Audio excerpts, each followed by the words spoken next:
I'm Olivia, and today I want to talk about why you might not want to start your Japanese learning journey by learning grammar out of a textbook. And before we even get started, I want to preface this by saying there's absolutely nothing wrong with starting with a textbook. I started using Genki my very first week, so if you're loving your textbook, if you're loving grammar study, keep doing that. The most important thing is that you're enjoying your studies, so if that's you, keep doing what you're doing. But I think a good chunk of beginners start setting up a textbook not because they particularly want to, not because they like grammar study, but because they think that's their only choice and that's where they have to start, and that is not the case. In fact, if you don't like textbooks, you don't ever have to touch one if you don't want to. It is completely doable to learn a language without using textbooks. But textbooks can be nice if you want some more structure in your studying, and they can give you a little head start on understanding how sentences are constructed by teaching you those grammar points, so that's why I decided to use a textbook. However, if you're someone who isn't exactly excited by the idea of using a textbook, who feels overwhelmed by all the content that they throw at you all at once, who doesn't have hours and hours of time to study every day, then I would recommend not starting your studies off by using a textbook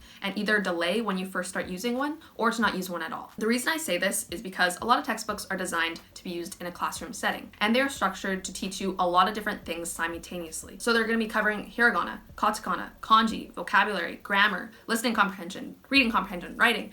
So all these things are really important to learn, but you don't have to overwhelm yourself and try to learn them all at the same time if you don't want to. Now, I personally enjoyed doing it all at once, but a big part of that was because I had so much time on my hands. If you've watched this video, then you'll know that I was studying for over 4 hours a day when I first got started. So having a lot of different topics to cover kept my studies really interesting day to day. I think I would have gotten really bored if I was only studying one thing for 4 hours straight. So I liked having that variety in my routine. But if you have less time to work with, I think it's a really good idea to focus in on just a few topics at a time so that you're not spread so thin out. Your progress will be a lot slower if you're trying to juggle all these different topics right out the gate. And on top of all that, if you're someone who just doesn't like textbook studying and you're just trying to power through it on sheer willpower, you're that much more likely to feel demotivated, to feel frustrated, to get overwhelmed when you don't see the progress that you were expecting. You do not want to start your language learning journey by using a resource that you don't like, that dumps a ton of information on you all at once, and that may leave you burnt out before you even got started. Instead, you want to start learning Japanese gradually in a more sustainable way. Now, this is a pretty common concept for all types of learning. Like if you're trying to learn how to do algebra, it's going to be a lot easier if you already know how to do addition. When you already know the basics of a concept, you can piece them all together to understand something that's more complex. Now for language learning, you've probably already heard of this concept, and it's usually called I+1 learning. So it's a very similar concept. When you're learning something new, you already want to know the majority of it. You want to set yourself up so that you're only really learning one new thing, and everything else that surrounds it is something that you already know. Now the issue with learning grammar out of a textbook when you're first starting out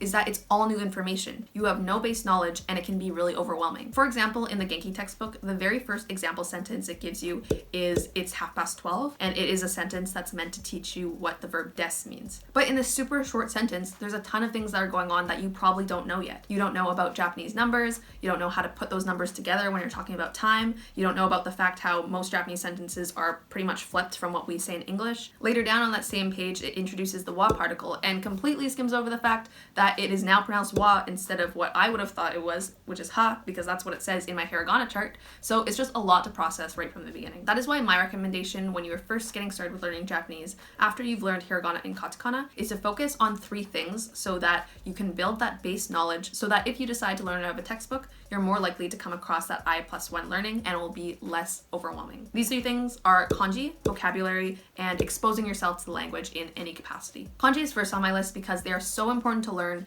and if you're new to learning Japanese, you probably don't know what they are. So when you see them, they look really intimidating, and you probably either think, oh, I'll just learn that later, I don't really want to do that right now, or you'll think that, hey, I don't think I need to learn this ever, I'm just not going to do it. But you definitely do need to learn kanji at some point, and I really recommend that you do it from the beginning. So if that's you, I really recommend that you check out this video where I talk about hiragana, katakana, and kanji, and why they all exist in the Japanese language, and why kanji are so important. I do mispronounce kanji every single time that I say it in that video, so sorry. But once you know why kanji is used, you'll understand that not knowing kanji will really hold you back and will make all other aspects of Japanese a lot harder than it needs to be. But if you do know kanji, it's going to make learning vocabulary way easier. So I definitely recommend learning kanji as soon as you can because it is a long process. There's a lot of different methods to learning it. I personally really like using wanikani, and you can hear more about why I really like it in this video, but there's so many methods, so find what works for you. Okay, so kanji is important. It makes vocabulary easier to learn, but why do I need to learn vocabulary before going into my textbook instead of doing it at the same time. Now, you can definitely do it at the same time, and that is what I did, but I think if you have less time to work with, it is a lot more beneficial to just focus on the vocabulary for a while in preparation for diving into your textbook. Just because vocabulary is something that you need to work on every day, so if you have a really small amount of time, that's already going to eat up a significant chunk of it.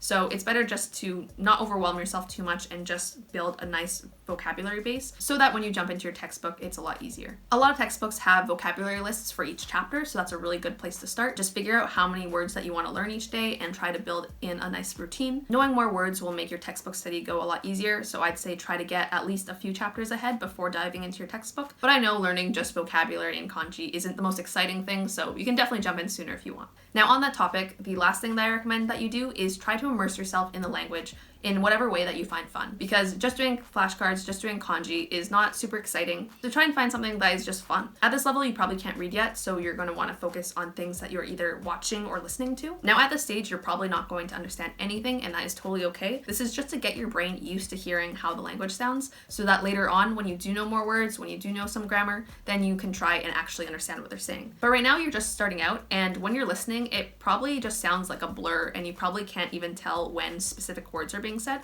So just focus on that to get started. See if you can pick out a word here or there, but overall, it's just for fun. It's just to get yourself used to listening to the language, for your brain to start recognizing the patterns. So just find something that you like and have fun with it. Focusing on these 3 things when you're first starting out will hopefully make you feel a bit less overwhelmed when you're first trying to figure out how to self-study Japanese, and will give you a really great foundation if you do decide to use a textbook later on, or if you just dive straight into immersion. I'd like to thank this lovely commenter whose question inspired today's video, and if you have any questions, comments, concerns of your own, please let me know down in the comments. Thank you all for watching, subscribing, and giving this video a thumbs up, and I will see you again soon.